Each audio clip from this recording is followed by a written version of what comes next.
আমার ড্রাগন গাছে 3টে ফুল ফুটবে।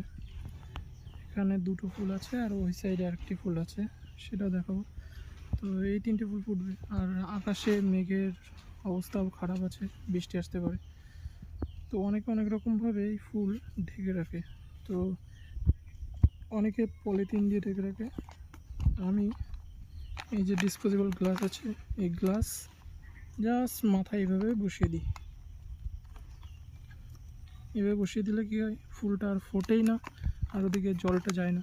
রাত্রে যখন পলিনেশন করবো তখন খুলে দেবো।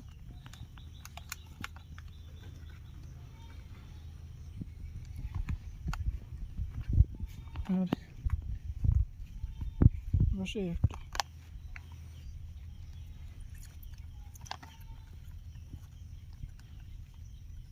ফুলটা যখন ধীরে ধীরে ফুটবে, যখন টাইট হয়ে যাবে আর ফুলটা পুরোপুরি ফুটবে না, তো জলও ভিতরে যাবে না।